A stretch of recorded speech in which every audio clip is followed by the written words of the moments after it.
Hello everyone, this is Aryan Thakkar, your coach and mentor, and welcome back to my YouTube channel on Aryan Tutorials, where in this video I'll be taking up your one-shot revision video on Macbeth Act 3 Scene 5. Last year I had already posted videos on Macbeth Act 3 Scene 1, 2, 3 and 4. Kindly go check that out and then come back to this revision video on Scene 5. And a disclaimer warning alongside that if you haven't read your text thoroughly, please first go do it and then do this revision video. Okay?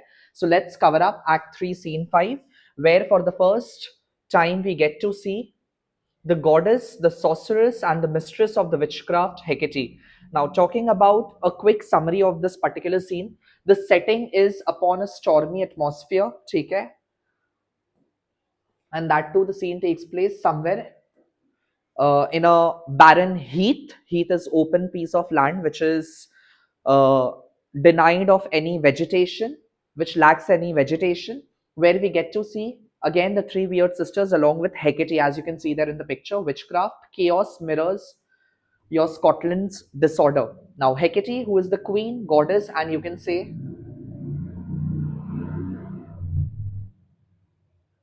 sorceress of, I think the spelling would be Sorcers. She is the sorceress, goddess, and mistress of the witchcraft, where she enters and she scolds. Another word which you can use is chides, or you can say she scoffs.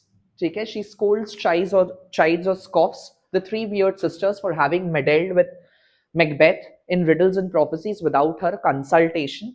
She is angry because they dealt with Macbeth without involving her, even though he is a wayward son. Wayward means he's a selfish man who just loves his own desires and whims and wills, who deserves only destruction. That is what her perspective about Macbeth is, according to Hecate. Hecate reveals Macbeth is not truly brave, but only driven by ambition and insecurity.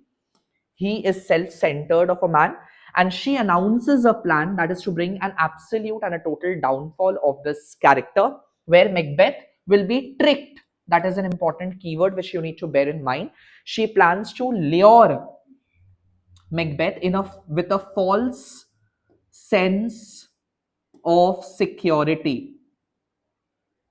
Okay? In order to trap Macbeth, snare Macbeth. You can also use snare for trap. In order to snare Macbeth, she plans to trick him by giving rise to illusions and apparitions, each one of which will prophesize for Macbeth, filling his overconfidence, fueling up his overconfidence, which will lead to his tragic downfall. She orders the witches to prepare for Macbeth's next visit at the pit of ARYAN, which is like a river which flows in the dungeons or the depths of hell. And then the scene ends with Hecate's song and chant, where the dark, which stands as a dark celebration of the evil strategy. Okay? Talking about critical analysis of this particular scene 4, the purpose is where the scene acts as a bridge which prepares us for Macbeth's next encounter, which is meeting with the three weird sisters. And this particular scene highlights the supernatural as the governing or the controlling power which reshapes Macbeth's downfall, or rather, seals, you can say it seals or fulfills Macbeth's tragic end. Okay? Macbeth's tragic end. This particular scene is a dramatic irony where audience knows Macbeth is being trapped, but Macbeth doesn't. He is oblivious of this fact. Talking about Macbeth, he is just a mere, only puppet to the three weird sisters, where Macbeth is shown as a tool. He is just a puppet, tool, or an instrument in the evil's hand. Although Macbeth feels that he's the one who's controlling each and every scenario or every act, but he does not realize that whatever things are happening in this particular play, it is somewhere originating from a supernatural hierarchy which is even beyond Macbeth's understanding and control. Okay? So he is just a puppet in the evil's hand and not the master planner.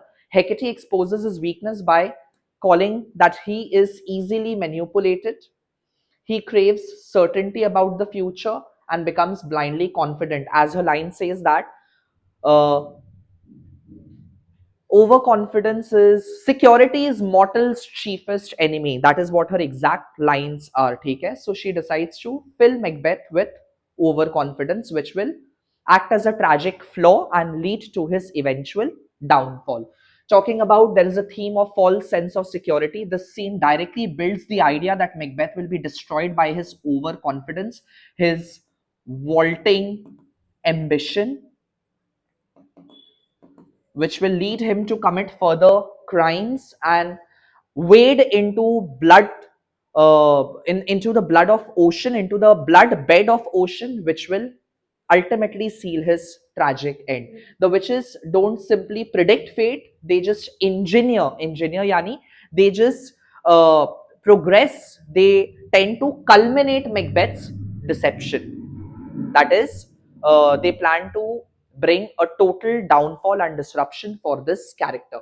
Then the talking about the atmosphere and the tone of this particular scene, the atmosphere and tone is dark, stormy, and musical, which creates a ritualistic at the same time sinister. Sinister means evil tone, which adds to a sense of foreboding, foreshadowing onto the later events of the play. This particular scene reinforces, means recombines the play's message that when nature is disturbed, the world becomes unnatural. And this particular scene indeed speaks of the unnatural occurrences and events which are taking place in the play Macbeth. Talking about the character sketch, now Hecate is the primal and the primary character of this particular scene, where Hecate is the mere authoritative power, and this gives us an insight into the hierarchy in the world of supernatural as well. The way she comes and confronts the three weird sisters and chides them and scolds them, this shows the layer of hierarchy which is to be followed in the supernatural world alongside. She is authoritative, she is assertive, she is more audacious, she is bold, and she is more outspoken than that of weird sisters who are more cryptic, and their tone was more ambiguous. There was a sense of incompleteness as far as three weird sisters are concerned, but Hecate is more bold. She is more outspoken of her intent and her actions. Take care. She controls the witches and the plan. The again Hecate is shown as the I would say authoritative strategist, and with a cruel intent. She does not destroy Macbeth directly, but rather she plans to trap him psychologically by fueling up his sense of invincibility, which will mark his self, uh, his self downfall and self doom. That is what her plan is. And then she symbolizes the ultimate evil. She's the goddess of the witchcraft and the sorceress of the witchcraft. She is not just onto some mischief, but onto some deliberate, Jan Muchke moral corruption towards Macbeth. Hecate's viewpoint about Macbeth is that she just sees Macbeth as a wayward son, as a selfish man who is disobedient, who is reckless, and who is always misguided. So that makes him subjected to be trapped easily. And then a man who loves for his own ends, his own desires, and his own whims. That means he is governed by selfish ambition. She understands Macbeth's weakness, that he will fall for flattery, prophecy, and illusion. All three combined together, the way she is going to flatter him, prophesize for him, and show him some misleading illusion that will mark his tragic end. ठीक है? Talking about the themes, the core theme of this particular scene is supernatural influence. At the same time, there is the ambition and moral corruption. There is a clash of ambition between Hecate's intent, at the same time with that of Macbeth's ambition. Macbeth's ambition is to maintain his power, but Hecate's ambition is basically to bring a complete destruction onto this character. There is a theme of deception and illusion versus reality.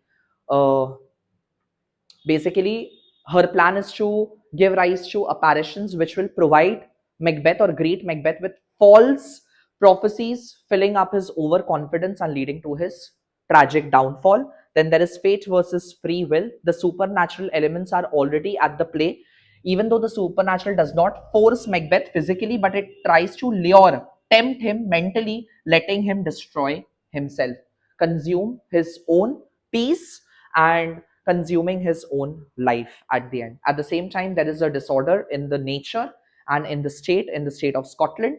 The storm imagery reflects Scotland's condition, that is, the moral order has been completely collapsed after Duncan's regicide. Talking about some of the quotations which you need to bear in mind, I have written must memorize, like it has to be on your tips. First of all, how did you dare to trade and traffic with Macbeth? And I, the mistress of your charm and the close contriver of all harm, was not called to bear my part. This showcases Hecate's dominance and supernatural authority. The scalar chain which is there in the supernatural world. ठीक है?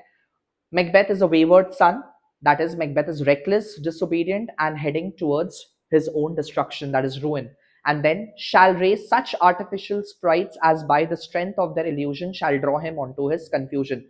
The core idea of the scene is to create illusion, overconfidence that will lead to his eventual downfall. At the same time, Macbeth loves his own ends. That is, he is self serving, he is selfish, and he is not even loyal to evil. It is only when he needs any help he turns towards evil entities to maintain his own illegitimate position as a king. Then there is a theme of inconfidence, and the biggest warning line, please use it in your answer, that security is mortal's chiefest enemy. The most important quote of the scene is that whenever you feel that everything is taken care of, whenever there is a sense of security in your mind, it is that same time that gives rise to dangers. So it is like, it is a bright day that brings forth adder. It echoes that previous line which was there in Act 1 and Act 2, which you had studied in your class 11. Okay? So, talking about the lines and phrases of this particular scene, this scene foreshadows, indicates Macbeth's downfall through manufactured confidence, like through, built up confidence, engineered confidence. Like it is deliberately done on the part of Hecate and the witches. Hecate functions as the architect. She is the maker of illusion, turning prophecy into psychological warfare. Then Macbeth's own tragic flaw, his vaulting ambition, it is his own ambition, and his desire for certainty, which leads to his downfall.